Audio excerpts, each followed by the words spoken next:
Olá, sejam todos bem-vindos ao Instituto Fabiano Pires, a nossa nova série de estudos. Eu acredito que você vai gostar muito dessa série, porque agora nós vamos começar a estudar um livro específico da Bíblia, que é o livro de Salmos. São 150 salmos que tem muita coisa bacana a nos ensinar. Na verdade, você sabe que a Bíblia Sagrada ele é o best-seller por excelência.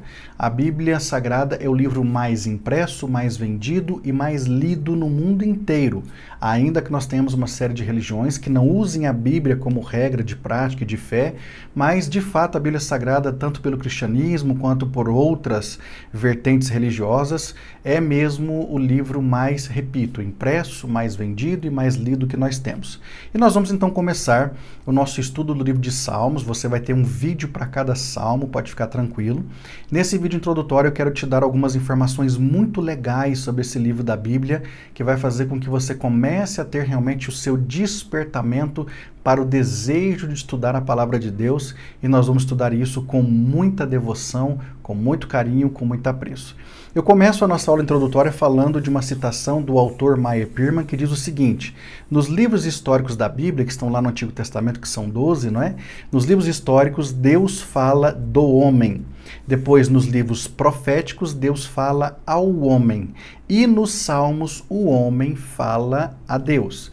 Então, olha que coisa interessante, né? Quando você começa a ler o Antigo Testamento, você tem os primeiros cinco livros, que são o Gênesis, Êxodo, Levítico, Números e Deuteronômio, que formam o Pentateuco. Então, nós temos ali o começo de todas as coisas, inclusive nós começamos a conhecer a história dessa nação que Deus disse que é a sua nação de propriedade particular, que é Israel. Depois disso, nós temos justamente a consecução dessa história, né? A continuidade dessa história, e aí nós temos os livros históricos, quando nós vamos ter, então, Deus falando do homem a todo momento, que nós passamos a conhecer mais do homem através das histórias ali contidas. Já nos livros proféticos, que são 12 profetas menores com 5 livros dos profetas maiores, nós temos justamente Deus falando ao homem, porque, na verdade, Deus levava a fazer com que os profetas entendessem a sua mensagem, para que essa mensagem fosse promulgada às pessoas. E depois nós temos, então, principalmente nos livros poéticos, o livro de Salmos, onde o homem fala a Deus. E especificamente os Salmos é isso mesmo. O Salmo, ou o livro de Salmos, é um devocionário, que na verdade é um livro de cânticos de Israel para Deus, e esses cânticos são expressões de louvor, de gratidão, de adoração, de reconhecimento ao Criador.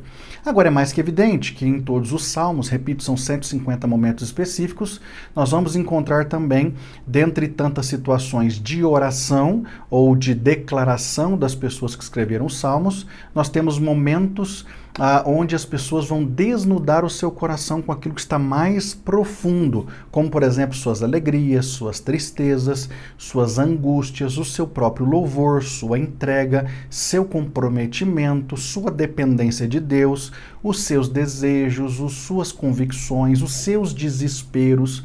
É nesse momento, estudando a Bíblia, no livro de Salmos, é que nós vamos de fato conhecer como é Deus e como é que nós podemos nos relacionar com Ele, porque Deus aceitou esses salmos realmente para que compusesse um livro de cânticos que ficasse, inclusive, na nossa Bíblia atual, a fim de que pudéssemos por ele aprender.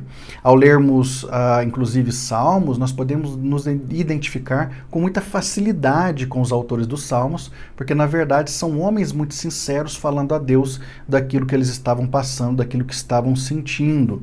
Não deixa de ser também um momento em que, na medida em que nós vamos orando a Deus no nosso dia a dia, nós também vamos construindo o nosso próprio saltério a Deus, porque nós vamos declarando a Deus tudo aquilo que nós somos, temos, fazemos, estamos sentindo e daí por diante, não é? É muito interessante porque na medida em que nós vamos estudando os salmos e nós vamos ver os homens rasgando o seu coração diante de Deus, nós também podemos fazer isso e o fazemos diariamente quando nos encontramos com o Senhor em oração. Nós vamos também não apenas fazendo orações que são orações claras da nossa vida, que demonstram realmente o nosso dia a dia, são espontâneas, mas nós também podemos usar os próprios salmos da Bíblia para orarmos. Então, de repente, você pode escolher um salmo, de repente você o lê e você pode expor aquilo que você está sentindo através daquele salmo. Segundo alguns autores, o livro de Salmos, por ser o mais extenso da Bíblia, ele contém a escrita de algumas pessoas, dentre elas Davi, não é, o rei Davi, que segundo é conhecido foi o autor que mais escreveu salmos, num total de 73. Depois nós temos também Asaf, os filhos de Coré, Moisés, que escreveu um salmo, né, o tão famoso Salmo 90. Nós temos Salomão, Emã e Etã. Todos esses autores são confirmados, mas alguns estudiosos dizem também que possivelmente pode ser que Jeremias, Ageu, Zacarias e Esdras, cada um deles também compôs pelo menos um salmo.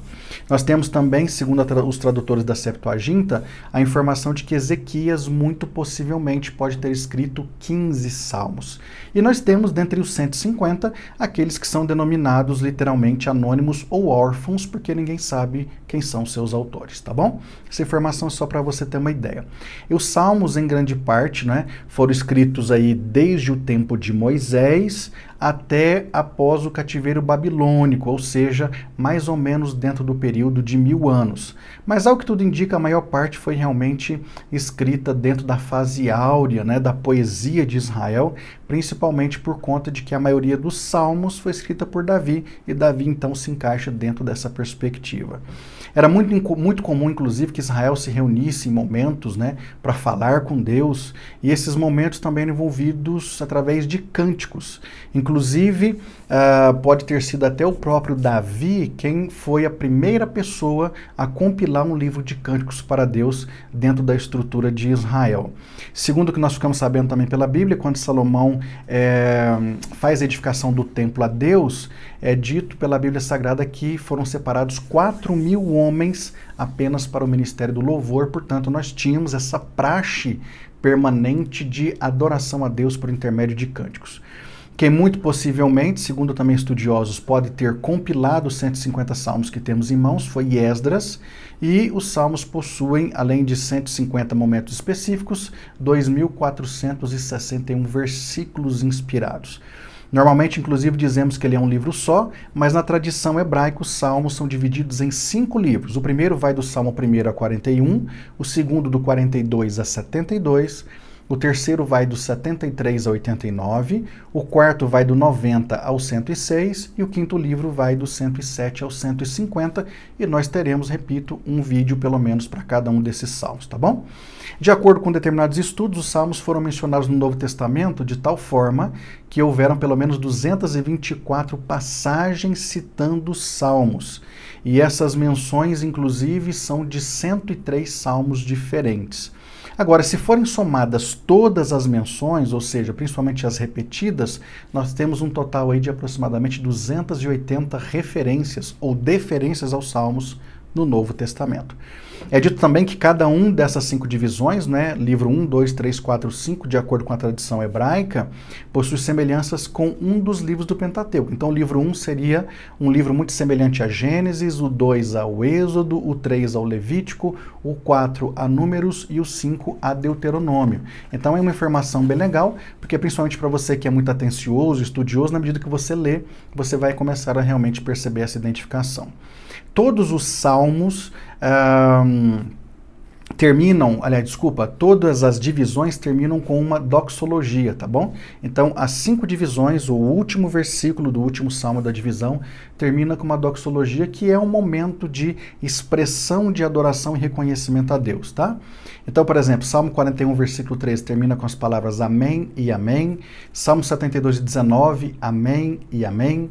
Salmo 89, versículo 52, Amém e Amém. Salmo 106, versículo 48, Amém, louve ao Senhor. E o Salmo 150, versículo 6, Aleluia, aleluia. Então, todos os grupos terminam com uma doxologia, também é algo muito interessante. E quais seriam as divisões dos salmos? Ou seja, está dividido em que temáticas específicas? Então os estudiosos dividiram eles em algumas temáticas, e eu vou citar aqui para vocês as principais. Salmos messiânicos, salmos aleluiáticos, hinos de realeza, cantos de Sião, ações de graça, súplica nacional ou coletiva, súplica individual, salmos de confiança, salmos reais, salmos litúrgicos, salmos penitenciais e salmos sapienciais. Então, na verdade, fique tranquilo que na medida que nós caminharmos pela direção de estudar cada um deles, você vai conseguir encaixá-los dentro dessas divisões com muita facilidade, tá certo? Além de ser o maior livro da Bíblia, contém também o capítulo mais extenso, que é o Salmo 119, contém o mais curto, que é o Salmo 117, e o versículo central da Bíblia, que é o Salmo 118 e 8. Olha quanta informação bacana no livro de Salmos, não é? Inclusive, só como curiosidade para você, o Salmo de número 119, que é o maior texto da Bíblia, ele tem 176 versículos, ele se destaca muito por falar sobre o amor para com a palavra de Deus. A sua estrutura compreende 22 estrofes, cada uma com 8 versículos.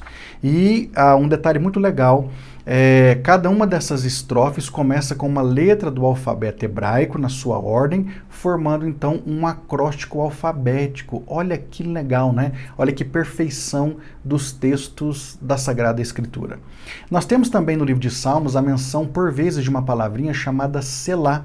Essa palavra aparece 71 vezes no livro de Salmos e pode significar dentre tantas coisas, porque não se tem uma informação muito correta do que significa. Pode significar um sinal para levantar a voz na hora do cântico, pode significar sempre para todo sempre, pode significar glória a Deus, pode significar amém, pode significar paz, pode ser um interlúdio tocado por um instrumento de corda, então evidentemente que os músicos sabiam o momento da Selá, se essa for a sua explicação. Pode ser uma pausa ou para instrumentos musicais ou então para solene reflexão daqueles que estão a declamar também, inclusive é uma das hipóteses mais aceitas. Pode declarar o início de uma estrofe e também pode ser a ação de se curvar para adorar no momento do cântico. Então veja quantas possibilidades, mas o mais importante é sabermos que há essas vertentes e todas elas se enquadrariam com muita perfeição em qualquer um desses salmos. Quanto à palavra aleluia, ela deve ser traduzida como louvai ao Senhor, tá bom? Razão pela qual nós falamos aleluia e não aleluias no plural, tá bem? Então louvai ao Senhor. De acordo com Champlin, né, um escritor que muita gente gosta, né, ele escreveu versículo por versículo Antigo e Novo Testamento, ele diz que os salmos podem ser classificados da seguinte maneira, essa é a classificação de Champlin.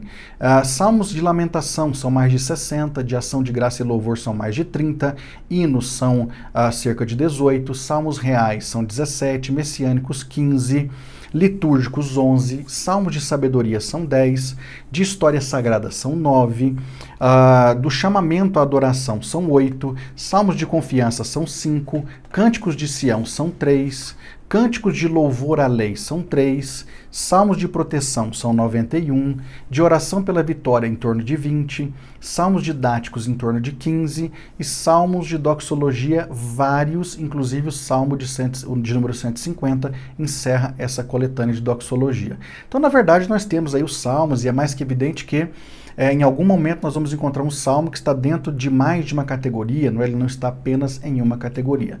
Então, na verdade, o que é mais importante é você saber que o livro de Salmos está à nossa disposição para que nós possamos fazer com que a nossa vida seja uma constante de adoração, de louvor e reconhecimento para com Deus, mas não deixe de ser também uma vida que pode ser completamente mergulhada numa entrega absoluta quando Deus passa a conhecer tudo que somos, tudo que temos, tudo que sentimos, para que nós de fato tenhamos um relacionamento extraordinário com Ele. Eu te convido a ir comigo mais adiante, porque a partir de agora nós vamos estudar todos os salmos, dos 150 salmos dessa coletânea extraordinária de Israel para Deus. Deus te abençoe e eu te espero no Salmo 1.